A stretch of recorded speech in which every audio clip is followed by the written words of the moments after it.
Xylem Learning. നിങ്ങളുടെ ഈ സ്വന്തം ഇതിൽ അംസാണ്. ഓണപരീക്ഷ തൊട്ടടുത്തെത്തിയിരിക്കുകയാണ്. സോ വളരെ ചെറിയ സമയം കൊണ്ട് ഒരു 6 മാർക്കിന്റെ ക്വസ്റ്റ്യൻസ് നമ്മൾ ചെയ്യാൻ പോവാണ്. നോക്കിക്കോ. In the chemical formula 2N2 how many nitrogen atoms are present? 2N2 എന്ന രാസസൂത്രത്തിൽ എത്ര ആറ്റങ്ങൾ അടങ്ങിയിരിക്കുന്നു എന്നാണ് ചോദിച്ചിട്ടുള്ളത്. നോക്കിക്കേ, ഇപ്പൊ N2 എന്ന് പറഞ്ഞു കഴിഞ്ഞാൽ ഒരു നൈട്രജൻ മോളിക്യൂൾ, ഒരു തന്മാത്രയാണ് അല്ലെ. 2 നൈട്രജൻ ആറ്റങ്ങൾ ഇങ്ങനെ ചേർന്നിട്ടാണ് ഒരു നൈട്രജൻ തന്മാത്ര, നൈട്രജൻ മോളിക്യൂൾ ആയിട്ട് മാറുന്നത് അല്ലെ. 2N2 എന്ന് പറയുമ്പോൾ ഇതേപോലെയുള്ള 2 നൈട്രജൻ മോളിക്യൂൾസ് നമ്മുടെ കയ്യിലുണ്ട് അല്ലെ. 2N2 എന്ന് പറയുമ്പോൾ 2 നൈട്രജൻ മോളിക്യൂൾസ് ആണ്, 2 നൈട്രജൻ തന്മാത്രകൾ നമ്മുടെ കയ്യിലുണ്ട്. അപ്പൊ ടോട്ടൽ എത്ര വരാൻ നോക്കിക്കേ, 1, 2, 3, 4 ആറ്റങ്ങളാണ് അടങ്ങിയിട്ടുള്ളത്. ഈ ഒരു ചോദ്യത്തിന്റെ പ്രത്യേകത എന്റെ കുഞ്ഞുങ്ങൾ ശ്രദ്ധിച്ചോ. ഇതിനെ നമ്മൾ മൾട്ടിപ്പിൾ ചോയ്സ് ക്വസ്റ്റ്യൻസ് അല്ലെ എന്നാണ് വിളിക്കുക. അപ്പൊ ഒരേ ചോദ്യത്തിന് 4 ഓപ്ഷൻ ഉണ്ട്. അപ്പൊ നിങ്ങളുടെ പരീക്ഷയിൽ ഇതേപോലെയുള്ള ചോദ്യങ്ങൾ നിങ്ങൾക്ക് ഇനി എക്സ്പെക്ട് ചെയ്യാം. ആ ഒരു പാറ്റേൺ ഫെമിലറൈസ് ചെയ്യുന്നതിന് വേണ്ടിയിട്ടാണ് മിസ് ഈ ഒരു ക്വസ്റ്റ്യൻ കൊണ്ടുവന്നിട്ടുള്ളത് കേട്ടോ. യെസ്, ഇനി അടുത്തത് complete the following chemical equation and identify the type of reaction. നോക്കിക്കോ, നമ്മുടെ രാസപ്രവർത്തനത്തിന്റെ സമവാക്യം പൂർത്തിയാക്കി ഏത് തരം രാസപ്രവർത്തനമാണ് എന്ന് കണ്ടെത്തണം. ക്യുക്ലിയും വാട്ടറുമായിട്ട് കമ്പൈൻ ചെയ്ത സ്ലേക്കൺ ലൈമും ആരായിട്ടാണ് മാറുന്നത്? ക്യുക്ലിം നീറ്റൊക്കെ വെള്ളത്തിലേക്ക് ഇടുമ്പോൾ അവര് സ്ലേക്കൺ ലൈം, ചുണ്ണാമ്പ് വെള്ളമായിട്ട് മാറും. ഒപ്പം അവിടെ കുറച്ചൊരാളും കൂടെ പുറത്തേക്ക് വരും. ആരാണ് അയാള്? യെസ്, ഹീറ്റ് കൂടെ പുറത്തേക്ക് വരും അല്ലെ, താപം കൂടെ പുറത്തേക്ക് വരും. സോ ഇത് ഏത് ടൈപ്പ് റിയാക്ഷൻ ആണ്?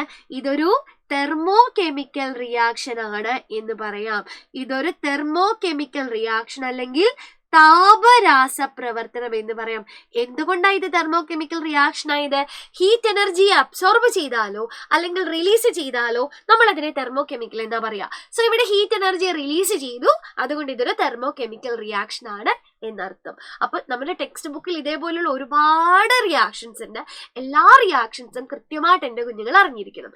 ഇനി അടുത്തത് കുറച്ച് സയന്റിസ്റ്റുകളുടെ പേര് തന്നിട്ടുണ്ട്. ഓക്കെ അല്ലെ. ഡോബ്രെയ്നർ ഉണ്ട്, ലവോയിസിയ ഉണ്ട്, ന്യൂലാൻഡ്സ് ഉണ്ട്, മെന്റലീവ് ഉണ്ട്. Match the statements given below with the names given in the brackets. ചുവടെ നൽകിയിരിക്കുന്ന പ്രസ്താവനകളിൽ നിന്ന് ശരിയായിട്ടുള്ളവ നമ്മൾ തിരഞ്ഞെടുത്ത് കണ്ടെത്തണം. ഇതാണ് നമ്മുടെ ജോലി. സിമ്പിൾ അല്ലേ? കണ്ടെത്തിക്കൂടെ? നോക്ക്. The chemical and physical properties of elements are functions of their atomic masses. മൂലകങ്ങളുടെ രാസഭൗതിക ഗുണങ്ങൾ അവയുടെ അറ്റോമിക മാസിന്റെ ആവർത്തന ഫലങ്ങളാണ്. ഇതാരാ പറഞ്ഞു തന്നത്? അപ്പം ഒരു എലമെന്റ് എടുത്താൽ അവരുടെ ഫിസിക്കലും കെമിക്കൽ പ്രോപ്പർട്ടി ഒക്കെ തീരുമാനിക്കുന്നത് അറ്റോമിക് മാസ് ആണ് എന്ന് പറഞ്ഞു തന്നത് ഏത് ശാസ്ത്രജ്ഞനായിരുന്നു? ഒരു പീരിയോഡിക് ടേബിൾ ഒക്കെ ഉണ്ടാക്കിയെടുത്ത് വളരെ ഫേമസ് ആയിട്ടുള്ള ഒരു ശാസ്ത്രജ്ഞൻ ആരായിരുന്നു? യെസ്, നമ്മുടെ മെന്റലീവ് ആണ് അല്ലെ. അപ്പൊ ഒന്നാമത്തെ സയന്റിസ്റ്റ് എന്ന് പറയുന്നത് മെന്റലീവ് ആണ്. അപ്പോ അറ്റോമിക മാസിനെ അടിസ്ഥാനമാക്കിയിട്ട് കൊണ്ടുവന്നത് മെന്റലീവ് ആണെന്നുള്ള കാര്യം ഓർത്തിരിക്കുക, വളരെ ഇമ്പോർട്ടന്റ് ആണ്. കാണുന്നില്ല അല്ലെ? അപ്പൊ മിസ് ഇവിടെ എഴുതാം, മെന്റലീവ് ആണ്. ഇനി elements were divided into groups containing 3 elements with similar properties. ഒരേ ഗുണങ്ങളുള്ള മൂലകങ്ങളെ അവരെ എന്ത് ചെയ്തു? 3 ആറ്റങ്ങളുടെ ഒരു ഗ്രൂപ്പ് ആയിട്ട് മാറ്റി. അതായത് ട്രയാഡ്സ് അല്ലെങ്കിൽ ത്രികങ്ങൾ കൊണ്ടുവന്നതാരാ? സെയിം പ്രോപ്പർട്ടി ഉള്ളവരെ ഒന്നിച്ച് വെച്ചു അല്ലെ. Calcium, strontium, barium. പിന്നെ ആരായിരുന്നു? നമുക്കറിയാം അല്ലെ, ലിഥിയം, സോഡിയം, പൊട്ടാസ്യം. ഇതേപോലെ ഒരേ പ്രോപ്പർട്ടി ഉള്ളവർ ഒന്നിച്ചു കൊണ്ടുവച്ചു. അതാരാ?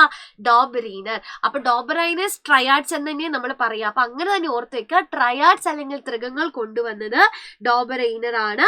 അപ്പൊ മിസ് ഇവിടെ 2 എന്ന് മാർക്ക് ചെയ്യാം, ഡോബറൈനറിന്റെ അടുത്ത് മാർക്ക് ചെയ്തേക്കാം കേട്ടോ. ഇനി അടുത്ത നോക്കിക്കേ, classified in metals and non metals അല്ലെ. ലോഹങ്ങൾ, അലോഹങ്ങൾ ആദ്യത്തെ ക്ലാസിഫിക്കേഷൻ ആണ്. ആദ്യമായിട്ട് മൂലകങ്ങളെ തരംതിരിക്കുന്നത് മെറ്റൽസ് ആൻഡ് നോൺ മെറ്റൽസ് എന്നാണ്. ലോഹങ്ങൾ എന്നും അലോഹങ്ങൾ എന്നുമാണ്. ആദ്യമായിട്ട് ഈ ഒരു ക്ലാസിഫിക്കേഷൻ നടത്തിയത് മറ്റാരുമല്ല, ലവോയിസിയ. അന്റോയിൻ ലവോയിസിയ എന്ന് പറയുന്ന ശാസ്ത്രജ്ഞനാണ്. അപ്പൊ മൂന്നാമത്തേത് ലവോയിസിയ ആണ്. ഇനി ലാസ്റ്റ് ഏതായിരിക്കും? Arranged in ascending order of atomic masses it was found that every 8 element was A repetition of the first element in terms of properties.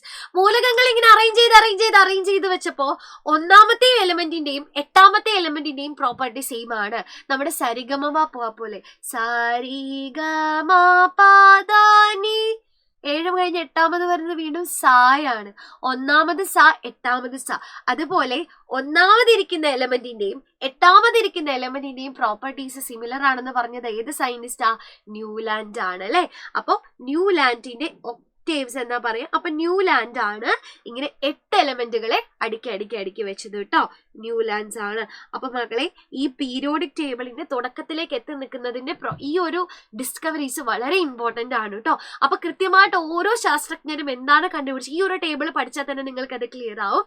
ഓരോ സയന്റിസ്റ്റുകളും എന്താണ് കണ്ടുപിടിച്ചതെന്നും അതുവഴി അവർ കൊടുത്തിട്ടുള്ള പേരുകൾ ഉണ്ടെങ്കിൽ അത്, പിന്നെ മെന്റലീവിന്റെ പീരിയോഡിക് ടേബിളിന്റെ മേന്മകളും മെറിറ്റ്സും കൂടെ ഒക്കെ നിങ്ങൾ പഠിച്ചു വെക്കാം കേട്ടോ. സോ മക്കളെ ഇതേപോലെ ഒരുപാട് ഇമ്പോർട്ടൻറ്റ് ക്വസ്റ്റ്യൻസ് നിങ്ങൾക്ക് പറഞ്ഞു തരാറുണ്ട്. ഇതൊക്കെ വരും ക്ലാസ്സുകളിൽ മിസ് നിങ്ങൾക്ക് പറഞ്ഞു തരുന്നതായിരിക്കും. അപ്പൊ ധൈര്യമായിട്ടിരിക്കുക, മിസ് നിങ്ങളുടെ കൂടെ തന്നെയുണ്ട്. നമ്മൾ ഒന്നിച്ച് പഠിച്ച് നമ്മുടെ ഓണ പരീക്ഷ സെറ്റാക്കും. അപ്പൊ സെറ്റാക്കുമെന്ന് ഉറപ്പുണ്ടെങ്കിൽ നിങ്ങൾ എല്ലാവരും മിസ്സിന് ഒരു പിങ്ക് ഹാർട്ട് ഇട്ടുതരാം. അപ്പൊ മറ്റൊരു വീഡിയോയിൽ വീണ്ടും കാണാം. Tata bye bye. ചക്കരയമ്മ.